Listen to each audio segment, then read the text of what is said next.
주님 성탄의 복된 은혜가 여러분의 삶과 가정과 또 사회적인 모든 일들 위해 충만하게 임하기를 기도드리겠습니다. 사실 우리 그리스도인들은 대림절을 시작하면서 새해를 시작한 것입니다. 12월 첫 주에. 근데 그래도 우리 달력에 연말이 왔으니까 또 새해를 맞이해야 되니까 새로운 마음의 준비를 하는 그러한 결심을 다지는 시간이 되기를 바랍니다. 그런 의미에서 오늘 우리가 봉독한 이 성경 말씀은 다소 색다른 방식으로 우리 믿음 생활 잘하는 그리스도인들이 살아가고 있는 삶의 현재를 진단하고 앞으로 어떻게 해야 되는가 하는 것을 알려주는 귀한 말씀입니다. 예수님의 성장과 관련해서는 복음서 4개 중에서 유일하게 누가만 예수님의 소년기를 기록하고 있습니다. 오늘 우리가 봉독한 말씀 바로 앞에 40절에 보면 아기가 자라며 강하여지고 지혜가 충만하며 하나님의 은혜가 그의 위에 있더라 그랬고요. 오늘 봉독한 말씀 맨 마지막 절에 보면 52절 예수는 지혜와 키가 자라가며 하나님과 사람에게 더욱 사랑스러워 가시더라. 한마디로 하나님의 은혜로 잘 자랐다, 좋은 젊은이로 자랐다, 이런 이야기 아닙니까? 바라기는 우리 성도들의 자녀 손들도 전부 다 예수님을 닮아서 이렇게 훌륭하게 건강하게 영적으로 아주 강력하게 자라나는 그런 역사가 있기를 간절히 기도드리겠습니다. 근데 이렇게 자라시던 예수님께서 12살이 됐을 때, 이 12살이라고 하는 것은 유대인들에게는 성인식을 하는 시즌을 말합니다. 우리 나이로 하면 13살이 되겠죠. 근데 이 성인식을 한다는 것은 이제 독립할 준비가 됐다라고 하는 거고, 그걸 공식적으로 선언하는 그러한 의미가 돼서 유대인들에게는 이 12살 성인식이 대단히 소중한 해입니다. 지금 성경에 보면 요셉과 마리아가 매년 6월절 때마다 예루살렘 성전을 순례했다, 그렇게 기록하고 있죠. 지금 예수님 가족은 애굽으로 피신을 갔다가 고향인 나사렛으로 돌아가서 거기서 생활하는 것으로 보입니다. 근데 그 나사렛에서 예루살렘을 매년 6월절마다 순례를 왔다는 거잖아요. 나사렛에서 예루살렘까지가 거리가 얼마냐? 오늘날 거리로 150km입니다. 아마 도로가 잘 닦여 있으니까 그럴 텐데, 당시에는 마리아가 복중에 잉태하고서 그 친척인 엘리사벳이 세례 요한을 뵙을 때 나사렛에서 예루살렘 근방까지 한달음에 달려가서 위로를 받은 적이 있는데 그 길입니다. 그러니까 산악 지형이고요, 굉장히 험한 길을 걸어갔다. 그러니까 이 순례가 보통 일이 아닙니다. 그러니까 이 순례를 매년마다 했다라고 하는 것을 보면 요셉과 마리아는 하나님에 대한 신앙이 대단히 좋고 그리고 실천적인 신앙을 가졌다라고 하는 것을 우리에게 보여주는 증거입니다. 근데 특별히 이 해에는 더 중요했겠죠. 왜냐하면 사랑하는 아들이 이제 성인으로 발돋움하는 그러한 예식이고, 이 아이의 일생을 하나님에게 다시 한번 의탁하는 그러한 중요한 예식이 치러지는 그런 해입니다. 그러니까 그 해에는 무엇보다도 이 아들 예수가 대단히 중요했는데, 지금 누가가 기록하는 걸 보면 성인식을 다 마치고 이제 집으로 돌아가는데 마리아와 요셉이 막 갔는데 하루길이 지나서야 아들 예수가 옆에 없더라. 일행 중에 있다고 생각을 하고 그냥 갔는데 없더라. 그 여행의 특별한 주인공인 예수를 잃어버린 사실, 그것을 지금 누가가 기록하고 있는 겁니다. 그러니까 이걸 보면서 오늘 믿음을 가지고 신앙생활을 해나가는 우리들을 향한 말씀이 아니겠는가, 이런 생각을 합니다. 오늘 사실 인류가 대단히 어려워하지 않습니까? 전쟁도 있고 경제적인 차별과 갈등도 많고 또 기후 위기로 인한 여러 가지 어려움들이 많고 또 우리 대한민국은 이미 우리 모두가 가슴을 졸이면서 바라보고 있는 대로 대단히 어려운 상황을 걸어가고 있습니다. 또 우리의 인생도 한번, 또 우리의 가정도 한번 잘 뒤집어 보면 여러 가지 각종 우리의 힘으로는 사실 감당이 어려운 수많은 문제들이 산적해 있을 것입니다. 근데 지금 그러한 인류, 또 대한민국, 우리 가정, 우리 개인의 인생, 이 겪고 있는 이 어려움, 황당함, 절망감, 이런 것들을 지금 요셉과 마리아가 아들을 잃어버리고 아들 없이 그냥 가고 있는 그러한 자기네들의 모습 속에서 비슷한 모습으로 우리에게 다가오게 해준다라고 하는 점을 발견하고 있는 거죠. 요약하면 지금 우리나라도, 인류도, 우리 개인도, 가정도 여러 가지로 혼란과 시련을 겪고 있는데, 그 핵심적인 이유가 어쩌면 아들인 예수, 얼마 전에 성탄하신 예수를 잃어버리고 혹은 찾지 않고 그렇게 살아가는 우리의 삶에서 원인을 찾을 수 있지 않겠는가라고 하는 점에서 이 말씀이 중요하다는 겁니다. 이 즈음에 이번에 우리는 특별히 질문 한 가지를 하려고 합니다. 복음서가 4개인데 왜 유독 누가복음만 예수님의 소년기를 기록하고 있을까? 누가는 도대체 뭘 알고 있었고 뭘 이야기하고 싶었을까? 다른 복음서는 그냥 생략했는데 왜 누가는 이 소년기 12살 시절의 이 에피소드를 기록한 것일까? 누가복음의 1장 1절을 보면요, 누가는 왜 이 복음서를 쓰는가 하는 것을 밝히면서 데오빌로 가카라고 하는 가상의 인물이라고 합니다. 데오빌로 가카라고 하는 가상의 인물에게 자기가 경험한 예수 그리스도를 상세하게 알려주기 위해서 이 복음서를 기록한다, 그렇게 시작합니다. 그리고요, 그 말씀 이후에 우리가 대림절, 성탄절에 봤던 예수님의 탄생과 관련한 모든 이야기를 복음서 중에서 제일 상세하게 기록합니다.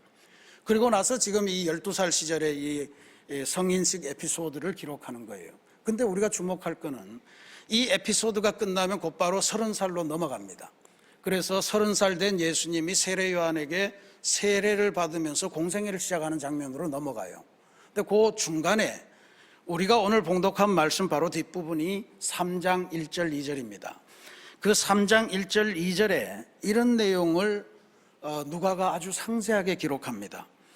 디베리오 황제가 통치한 지 15해, 곧 본디오 빌라도가 유대의 총독으로, 헤롯이 갈릴리의 분봉왕으로, 그 동생 빌립이 이두레와 드라고니 지방의 분봉왕으로, 루사니아가 아빌레네의 분봉왕으로, 안나스와 가야바가 대제사장으로 있을 때에, 이게 아주 길게 이야기해요. 그러니까 로마 황제는 디베리오고, 그 황제가 파송해서 유대를 실질적으로 다스리는 총독은 빌라도고, 그리고 유대의 땅을 이렇게 네 개인가로 나누어서 각자 맡겨준 이스라엘의 왕들은 헤롯이 있고, 그 다음에 헤롯의 동생 헤롯 빌립이 있고, 그리고 루사니아가 있고, 그 다음에는 예루살렘 성전을 중심으로 해서 유대교의 그 종교적인 최고 지도자가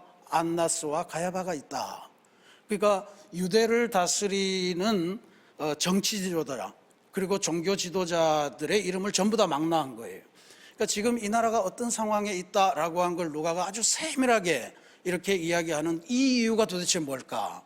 이게 누가가 12살 성인식을 하는 이 예수님의 그 광경, 그 에피소드를 기록하는 목적이다, 이렇게 볼 수 있습니다. 다시 말씀드리면 세상에는 이런 황제도 있고, 이런 왕들도 있고, 이런 총독도 있고, 이런 종교 지도자도 있는데, 다시 한번 강조하거니와 이 세상에 참된 왕으로 오시는 이는 예수님이고, 참된 종교 지도자, 영적인 지도자로 오시는 메시아는 예수님이다라고 하는 것을 다시 한번 선언하는 것이 누가의 목적이다, 이렇게 봅니다. 그거를 누가가 자기가 본 12살 그 예수님의 12살 그 에피소드에서 자기가 고백을 하는 거예요. 마리아에게 천사가 나타나서 네가 예수님을 잉태할 것이다 라고 하는 것을 예언할 때 그 말씀을 기억하시겠습니까? 누가복음 1장 31절에서 33절에 보면 보라 내가 잉태하여 아들을 낳으리니 이름을 예수라 하라. 그가 큰 자가 되고 지극히 높으신 이의 아들이라 일컬어질 것이요 주 하나님께서 그 조상 다윗의 왕위를 그에게 주시리니 영원히 야곱의 집을 왕으로 다스리실 것이며 그 나라가 무궁하리라. 그러니까 다윗의 왕위를 이 아이에게 줄 것이고 이 아이는 앞으로 영원히 야곱의 집, 즉 이스라엘 백성을 영원히 다스리는 왕이 되고 그 나라가 무궁하겠다라고 하는 예언을 천사를 통해 주신 거예요. 그리고 예수가 태어나고 나서 8일이 지난 후에 정결 예식을 하러 그러니까 헌화식이라고 그러죠. 그 아이를 하나님에게 봉헌하는 예식을 하러 예루살렘 성전에 갔는데 그 성전에서 한평생을 메시아가 오시기만을 기다리며 기도하던 시므온이라고 하는 노인 예언자가 있었습니다. 그 예언자가 아기 예수를 보자마자 그 아기 예수를 붙들고 안고 이런 예언을 합니다.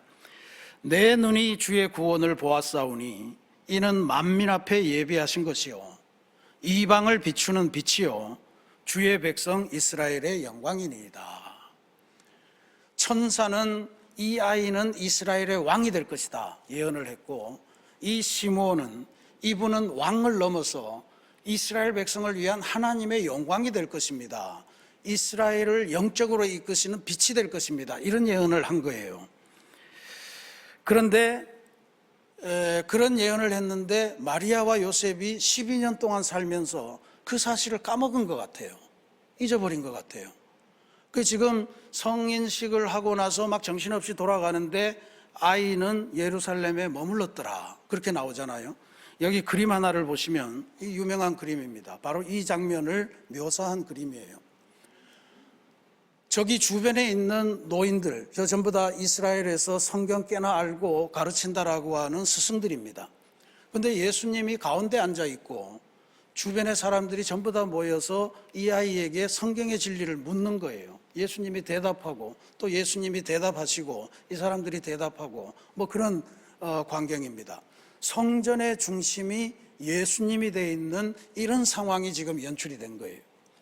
근데 마리아와 요셉은 애가 없으니까 찾아서 예루살렘으로 되돌아와서 3일 만에 성전 안에서 저 모습을 하고 있는 예수를 발견한 거예요. 그러니까 발견하자마자 마리아가 아마 화가 났겠죠. 너 지금 여기서 뭘 하냐? 나하고 내 아버지가 너를 찾느라고 얼마나 마음을 썼는지 아느냐? 이렇게 예수님을 힐난하듯이 이야기합니다. 그랬더니 예수님이 무슨 말씀을 하시냐 하면 어찌하여 나를 찾으셨나이까? 내가 내 아버지 집에 있어야 될 줄을 알지 못하셨나이까? 이게 참 신비한 이야기 아닙니까? 마리아는 이미 잊어버렸어요. 자기에게 천사가 와서 했던 이야기들, 그리고 아이를 안고 성전에 들어갔을 때 그 늙은 선지자가 했던 그 이야기를 까마득하게 잊어버리고 있는데 예수님은 그걸 생각하고 있는 거예요. 우리 아버지가 요셉이긴 맞지만 내 진짜 아버지는 이 성전의 주인이신 하나님이십니다. 내가 하나님의 아들인데 이 성전에 있어야 될 거를 모르셨다는 이야기입니까? 하는 거를 지금 이야기하는 거죠. 진정한 왕, 새로운 성전의 주인이 임하셨다는 사실, 그것을 모르시겠습니까? 이런 이야기입니다. 그래서 자신이 하나님의 아들이고 메시아로 이 세상에 왔고 진정한 왕이고 그리고 성전의 새로운 주인이다. 안나스 가야바가 아니고 디베료가 아니고 헤롯이 아니고 빌라도가 아니고 그리고 페로 빌립이 아니고 뭐 다른 누구도 아니고 내가 바로 이걸 할 사람입니다 라고 하는 것을 이제는 천사의 말도 아니고 예언자의 예언도 아니고 예수님이 스스로 자기 자신을 계시해내시는, 선포하시는 그런 사건이다 라고 하는 게 중요합니다. 누가가 이걸 얼마나 감동 깊게 봤으면 이거를 그가 기억하고 이걸 기록했겠는가 하는 걸 우리가 주목할 필요가 있죠. 그런데 여기서 우리가 하나 더 주목해야 될 거는요, 예수님의 이 놀라운 메시아로서의 자기 계시 선언, 이게 믿음 좋은 마리아와 요셉의 그 믿음의 빈틈, 그거를 파고들면서 우리에게 주셨다라고 하는 거예요. 한번 보십시다. 요셉과 마리아가 하룻길을 떠났다가 다시 허겁지겁 되돌아와서 예수님을 찾는 그 상황, 이걸 우리가 주목할 필요가 있습니다. 요셉과 마리아가 너는 이제 성인이 되었으니 너는 여기 남아서 네 살 길을 네 스스로 강구하려면 하고 남겨둔 게 아니에요. 혹은 이제 뭐 우리는 알 바 없다, 그리고 제가 알아서 하겠지, 그리고 그냥 버리고 떠나온 것도 아닙니다. 함께 있으려니 하고 같이 왔던 거예요. 43절 말씀부터 보면 그 날들을, 그러니까 유월절 날들입니다. 성인식을 했던 그 날들을 마치고 돌아갈 때에 아이 예수는 예루살렘에 머무셨더라. 그 부모는 이를 알지 못하고 동행 중에 있는 줄로 생각하고 하룻길을 간 후 친족과 아는 자 중에서 찾되 만나지 못하며, 이렇게 기록합니다. 현대어로 된 우리 표준 세번역 성경은 이렇게 번역합니다. 그런데 그들이 절기를 마치고 돌아올 때에 소년 예수는 예루살렘에 그대로 머물러 있었다. 그의 부모는 이것을 모르고 일행 가운데 있으려니 생각하고 하룻길을 갔다. 뭔 의도가 있었던 게 아니란 이야기예요. 그저 집에 가야지, 이제 집에 가서 일상생활을 해야지 라고 하는 그 목표가 분명하게 이제 짐을 싸들고 다시 집으로 향한 그 길이었다. 열심히 살려고 한 거예요. 열심히 살다가 예루살렘 성전에 와서 예배하고 성인식 치르고 또 삶의 현장으로 바쁘게 돌아가는 그런 삶이었습니다. 그런데 그렇게 하나님을 의지하고 살아온 것 같은데 하루길이 지나가서 보니까 글쎄 그렇게 중요하게 생각하던 그 아들 예수가 없는 영적인 허전함을 발견하게 된 거예요. 당연히 있으려니 했는데 없다는 거 아니에요? 일행 가운데 있으려니 생각했다는 거 아닙니까? 우리가 믿음 생활하면서 임마누엘 하나님 고백하면서 이런 이야기를 종종 합니다. 내가 하나님을 믿는 사람인데 그러면 내가 살아가는 모든 곳에 하나님이 의뢰 거기 와 계시겠거니 그게 임마누엘 하나님 아닌가, 이렇게 생각을 합니다. 좋은 믿음 같은데 오늘 이 예수님의, 누가가 기록한 이 예수님의 12세 에피소드, 이거는 상황이 그렇게 되지 않을 수도 있다는 것을 우리에게 알려주는 거예요. 당연히 의뢰껏 하나님이 우리 옆에서 함께 동행하시겠지, 이게 아니고 예수님을 잡아서, 예수님을 붙들어서 예수님을 앞에 세우고 한 걸음 한 걸음 그렇게 의도적으로, 의식적으로, 일부러 그렇게 행진해 나가지 않으면 언젠가 모르게 예수님이 우리의 삶에서 멀어져 있을 수도 있다라고 하는 가능성을 보여주는 그러한 내용입니다. 여러분, 오늘 송년주일인데 2024년 한 해를 생각하면서 우리의 삶을 한번 되돌아보십시다. 예수님께서 여러분이 살아가는 삶의 모든 자리마다 함께 하셨을까요? 확실히 주님하고 더불어서 동행해 온 1년이 맞습니까? 아니면 혹시 예수님이 당연히 있으려니 그렇게 생각하고 실제로는 뒤에 남겨둔 채 우리만 우리 계획을 가지고 열심히 한 걸음 한 걸음 우리가 세운 목표를 향해서 달려가고 있는 그런 인생은 아닙니까? 내 삶도 그렇고 우리 가정도 그렇고 내 사업도 그렇고 내 공부, 내 연애, 모든 게 전부 다 혹시 그렇지 않습니까?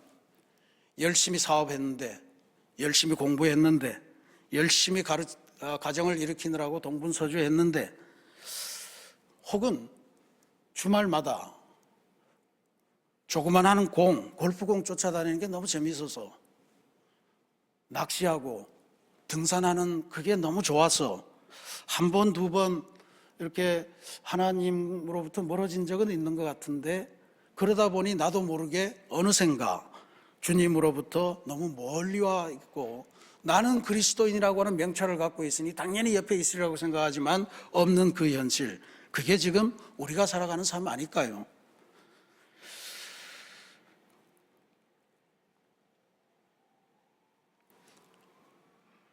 그럴지도 모릅니다. 근데 그렇더라도 오늘 우리가 이 말씀에서 배울 거는 있습니다. 잃어버린 예수, 지금 나의 옆에 없는 예수, 그걸 발견하고 즉각적으로 다시 돌아가서 예수님을 찾으려고 일정을 변경한 마리아와 요셉의 즉각적인 결단, 그걸 배우시면 되는 것 같아요. 그런 의미에서 우리는 요셉과 마리아의 그 즉각적인 결단, 가던 길 멈추고 예루살렘으로 아들 찾으러 가자라고 결정했던 그 결단, 실행에 옮겼던 그게 너무너무 감사합니다. 그게 있었기 때문에 이 12세 예수는 천사가 예언해준 그 아기 예수가 맞고, 시몬이 보고 이스라엘의 빛이 될 것이고 이스라엘의 영광이 되는 그 아이가 이 아이다라고 하는 것을 알 수 있는 기회가 마련이 된 거잖아요. 그러니까 이게 대단히 감사한 일입니다. 어쩌면 마리아와 요셉의 이 결단, 그리고 되돌아가는 이 여정을 통해서 오늘날 인류가, 오늘날 대한민국이, 오늘날 우리 예수 잘 믿는 우리 그리스도인들이 다시 한번 인생의 위기를, 또 우리에게 닥친 위기와 절망의 그 상황을 헤쳐나갈 신앙적인 비결을 얻게 되기 때문에 그렇습니다. 45절 말씀에 그렇게 나오죠. 만나지 못하매, 찾지 못하매, 찾으면서 예루살렘에 돌아갔더니, 찾지 못하였으므로 그들은 그를 찾으려고 예루살렘으로 되돌아갔다. 예루살렘이라고 하는 것은 예루살렘 성전을 의미하는 거예요. 예루살렘 성전을 의미하는 거예요. 그래서 예루살렘 성전으로 가서 예수를 찾자, 그래서 다시 오자라고 하는 것이 마리아와 요셉의 결단이었고, 그들이 결국 이루었던 그러한 역사였습니다. 하루길이 아니고 천리길을 가더라도 가장 중요한 것을 놓치고 왔다면 되돌아가서 찾는 결단을 해야 될 줄로 믿습니다. 요셉과 마리아가 급히 예루살렘으로 돌아갔기에 성전에서 아까 그 그림 같은 그 광경을 목도할 수 있었고, 그 속에서 내가 낳았지만 이 아이가 바로 메시아구나, 이 아이가 새로운 왕이로구나, 이 아이가 성전의 새로운 주인이구나 라고 하는 것을 분명하게 깨달아 알게 되는 그러한 계기를 갖게 되었다는 거죠. 사랑하는 우리 새신교회 성도 여러분, 우리는 지금 막 성탄의 기쁨과 능력과 변화, 그것을 영접하자고 성탄을 축하했던 사람들입니다. 그런데 이제 성탄이 지나고 다시 한번 확인하셔야 될 것이 있습니다. 예수님, 우리가 기뻐하고 영접했던 그 아기 예수님이 이 세상을 지배하시는 참된 왕이시고, 그분이 우리 인류의 구세주이시고, 그분이 우리 교회의 모퉁이 돌이 되시고, 그분이 우리 가정의 수호신이 되시고, 그분이 우리 인생의 주인이 되셔야 한다는 이 사실을 분명히 확신하셔야 됩니다. 혹시 이걸 놓쳤다면 다시 돌아가서 만나서 이 관계를 회복하셔야 됩니다. 다시 한번 우리의 삶을 자세히 살펴보십시다. 지금 여러분의 손은 예수님 손에 붙들려 있습니까? 여러분의 손이 예수님 손을 확 붙들고 계십니까? 혹시 너무 바빠서, 너무 정신없고 힘들어서 예수님 손을 잠시 놓고 당연히 있으려니 하면서 그냥 그렇게 달려가고 있지는 않으십니까? 예수님 없이 가던 길이라면 당장 멈춰야 됩니다. 예수님 없이 아무리 우리가 이룬 업적이 화려하고 정말로 좋고 그래도 어느 한순간에 사라지는 아침 이슬 같은 거예요. 여러분들이 어떻게 보시는지 모르지만 요즘 저는 이 대한민국의 사태를 보면서 정말 그 별 3개, 이 보통 사람들이 아니잖아요. 그 별을 달기까지 얼마나 많은 경쟁을 뚫고, 얼마나 많은 노력을 했고, 얼마나 많은 공부를 했고, 얼마나 많은, 진짜로 어떤 사고도 없이 올라와야 그게 가능한 일인데, 한순간에 잘못된 선택으로 그 별들이 우수수 떨어지고 있잖아요. 우수수 떨어지고 있지 않습니까? 개인적으로 너무 안타까운 일이에요. 아무리 높이 올라간 인생의 업적이라도 하나님을 찾지 않고 하나님과 동행하지 않으면 순식간에 무너지는 바벨탑에 불과하다는 거, 우리가 지금 생생하게 체험하고 있는 겁니다. 여러분의 자녀들한테도 너무 빨리 가려고 하지 마라. 더디 가더라도 예수님과 함께 가는 길을 찾아라. 그래야 판단력이 생기고 그래야 인생을 궁극적으로 승리하는 길이다 라고 하는 것을 우리도 배우고 자녀들에게도 가르쳐 줄 수 있는 그런 믿음의 부모님들이 되시길 바랍니다. 우리는 지금 2025년으로 진입하는 길목에 서 있습니다.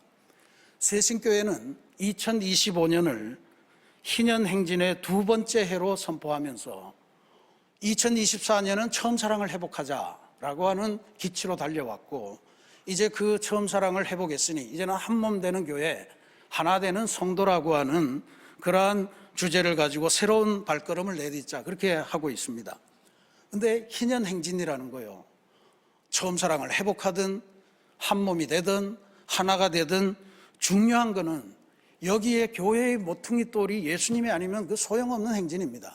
아무리 빌딩을 크게 짓고 성도 수가 많아지고 해도 한순간에 무너지는 거예요. 예수님과 함께 행진하는 것이 핵심입니다.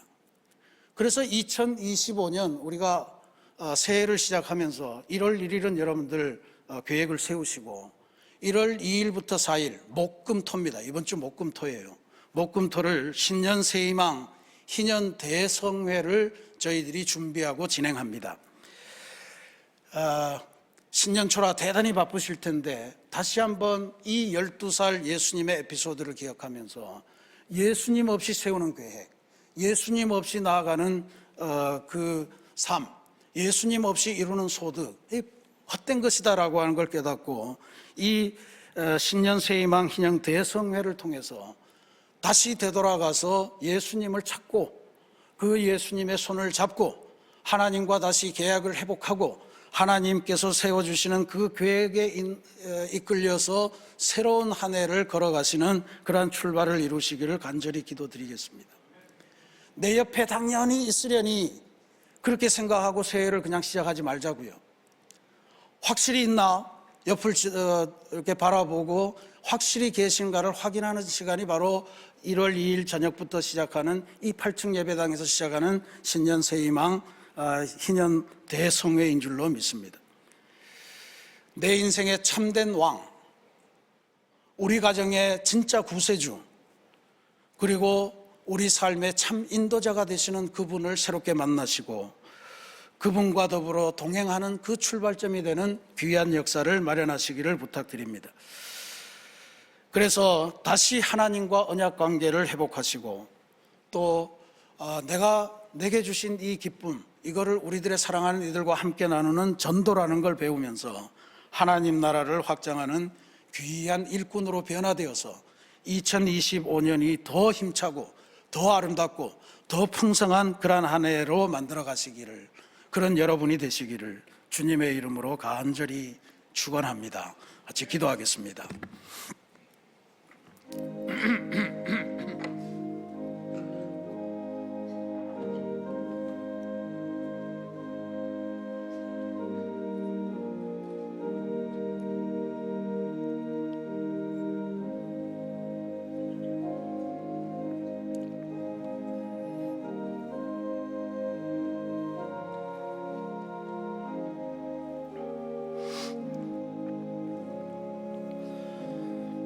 사랑의 하나님,